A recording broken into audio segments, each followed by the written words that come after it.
രാഹുലും പ്രിയങ്കയും കേരളത്തിൽ എത്തിയത് ഇരുകൈയും നീട്ടിയാണ് കേരള ജനതയും അതുപോലെ തന്നെ കോൺഗ്രസ് അണികളും നേതാക്കളും എല്ലാം സ്വീകരിച്ചത്. വലിയ സ്വീകാര്യതയാണ് അവർക്ക് വയനാട്ടിലും അതോടൊപ്പം തന്നെ വന്നിറങ്ങിയ കരിപ്പൂരിലുമൊക്കെ ലഭിച്ചത്. അതേസമയം ഇപ്പോൾ രാഹുൽ ഗാന്ധിയുടെ ഒരു പ്രവൃത്തി വീണ്ടും ശ്രദ്ധ നേടുകയാണ്. മനുഷ്യത്വപരമായ കാര്യങ്ങൾ ചെയ്യുന്നതിൽ രാഹുൽ ഗാന്ധി ഏറെ ശ്രദ്ധിക്കപ്പെട്ടിരുന്നു. രാഹുൽ ഗാന്ധിയുടെ റോഡ് ഷോ റിപ്പോർട്ട് ചെയ്യാനെത്തിയ മാധ്യമപ്രവർത്തകരുടെ വാഹനം അപകടത്തിൽപ്പെട്ടു. ANI, TV9 ചാനലുകളുടെ റിപ്പോർട്ടർമാർക്കാണ് അപകടത്തിൽ പരിക്കേറ്റത്. റോഡ് ഷോയ്ക്കിടെ ഇത് ശ്രദ്ധയിൽപ്പെട്ട രാഹുലും പ്രിയങ്കയും ഉടൻ തന്നെ ഓടി അടുത്തെത്തുകയായിരുന്നു. പരിക്കേറ്റവരെ ആശുപത്രിയിൽ എത്തിക്കുന്നതിന് മുൻകൈയെടുത്തതും അവർ തന്നെയാണ്. ഇത് സോഷ്യൽ മീഡിയ ഏറ്റെടുത്തിരിക്കുകയാണ്. ഇതിനു മുൻപും രാഹുൽ ഗാന്ധിയുടെ ഇതുപോലുള്ള മനുഷ്യത്വപരമായ പ്രവർത്തനങ്ങൾ ചർച്ചയായിട്ടുണ്ട്.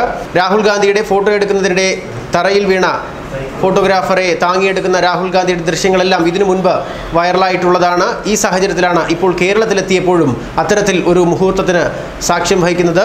റോഡ് ഷോയ്ക്കിടെ അപകടത്തിൽപ്പെട്ടത് രാഹുലിൻ്റെയും പ്രിയങ്കയുടെയും ശ്രദ്ധയിൽപ്പെടുകയായിരുന്നു. ഉടൻ തന്നെ അവർ ഓടി അവരുടെ അരികിലെത്തുകയായിരുന്നു. പിന്നീട് ആശുപത്രിയിൽ എത്തിക്കുന്നതിന് ഇവർ തന്നെ മുൻകൈയെടുക്കുന്ന ഒരു സാഹചര്യം അവിടെ ഉണ്ടായി. സ്ട്രക്ചറിൽ പരിക്കേറ്റ മാധ്യമപ്രവർത്തകനെ ആംബുലൻസിലേക്ക് മാറ്റുമ്പോൾ അടുത്ത് തന്നെ രാഹുൽ ഉണ്ടായിരുന്നു എന്നതും ഇവിടെ ശ്രദ്ധേയമാകും. രാഹുൽ അവരെ ആശുപത്രിയിൽ എത്തിക്കുന്നതിന് മുൻപന്തിയിൽ തന്നെ ഉണ്ടായിരുന്നു എന്നതാണ് ശ്രദ്ധേയമാകുന്നത്. അതിനൊപ്പം അമ്പരപ്പിച്ചത് പ്രിയങ്കയായിരുന്നു.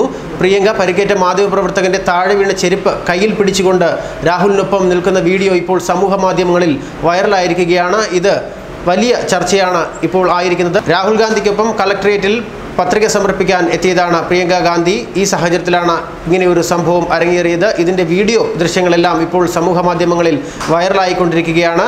മലപ്പുറം, വയനാട് DCC പ്രസിഡന്റുമാർ ഉമ്മൻചാണ്ടി, KC വേണുഗോപാൽ എന്നിവരും ഒപ്പമുണ്ടായിരുന്നു. കോഴിക്കോട് നിന്ന് ഹെലികോപ്റ്റർ മാർഗം പുറപ്പെട്ട രാഹുലും പ്രിയങ്കയും കൽപ്പറ്റ SKMJ സ്കൂൾ ഗ്രൗണ്ടിൽ ഇറങ്ങുകയായിരുന്നു. 4 സെറ്റ് നാമനിർദ്ദേശ പത്രിക, സത്യവാങ്മൂലം തുടങ്ങിയ രേഖകൾ കളക്ടർക്ക് മുന്നിൽ രാഹുൽ സമർപ്പിക്കുകയായിരുന്നു. ഇത്തരത്തിൽ നാമനിർദ്ദേശ പത്രിക സമർപ്പിക്കാൻ എത്തിയപ്പോഴായിരുന്നു ഈ സംഭവം ഉണ്ടാകുന്നത്. ANIയുടെയും TV9 ചാനലുകളുടെയും റിപ്പോർട്ടർമാർക്കാണ് അവിടെ അപകടം ഉണ്ടായത്. അപകടം ഉണ്ടായ ഉടൻ തന്നെ രാഹുൽ ഗാന്ധിയും പ്രിയങ്ക ഗാന്ധിയും സ്ഥലത്തേക്ക് ഓടിയെത്തുന്ന ഒരു കാഴ്ചയാണ് അവിടെ കാണാൻ സാധിച്ചത്. അവർ എത്തുക മാത്രമല്ല, അവരെ ആശുപത്രിയിൽ എത്തിക്കുന്നതിനുള്ള എല്ലാ പ്രവർത്തനങ്ങളും ചെയ്യുകയും ചെയ്തു. ഇത് അവിടെ കൂടി നിന്നവർ പകർത്തി സോഷ്യൽ മീഡിയയിൽ ഇടുകയായിരുന്നു. പിന്നീട് ഇത് വൈറലാവുകയാണ് ചെയ്തത്. അതേസമയം രാഹുൽ അവിടെ വരുന്നതുമായി ബന്ധപ്പെട്ട കനത്ത സുരക്ഷയാണ് ഒരുക്കിയിരുന്നത്. വലിയ പോലീസ് വിന്യാസമാണ് വയനാട്ടിൽ ഉണ്ടായിരുന്നത്. വൈത്തിരി വെടിവയ്പ്പിന് തിരിച്ചടി എന്ന നിലയിൽ മാവോയിസ്റ്റ് മുന്നറിയിപ്പുള്ള പശ്ചാത്തലത്തിൽ അതീവ സുരക്ഷാ മേഖല കൂടിയായിരുന്നു അത്. SP-യുടെ നേരിട്ടുള്ള നിയന്ത്രണത്തിലാണ് കൽപ്പറ്റ നഗരം ഉണ്ടായിരുന്നത്. രാവിലെ 8 മുതൽ വൈകിട്ട് 6 മണി വരെ താമരശ്ശേരി ചുരത്തിൽ ചരക്ക് വാഹനങ്ങൾക്ക് പൂർണ്ണ നിയന്ത്രണവും ഉണ്ടായിരുന്നു. അത്തരത്തിൽ രാഹുൽ ഗാന്ധി വരുന്നതുമായി ബന്ധപ്പെട്ട് വലിയ സുരക്ഷ തന്നെയാണ് അവിടെ ഒരുക്കിയിരുന്നത്. ഈ സാഹചര്യത്തിലാണ് ഇത്തരത്തിലൊരു അപകടം ഉണ്ടായത്. അപകടം ഉണ്ടായ ശേഷം രാഹുലിൻ്റെയും പ്രിയങ്കയുടെയും ഇടപെടലാണ് ഇപ്പോൾ സോഷ്യൽ മീഡിയയിൽ ഏറ്റവും കൂടുതൽ ചർച്ചയാകുന്നതും വൈറലാകുന്നതും. ന്യൂസ് ഡെസ്ക്, മലയാളി വാർത്ത.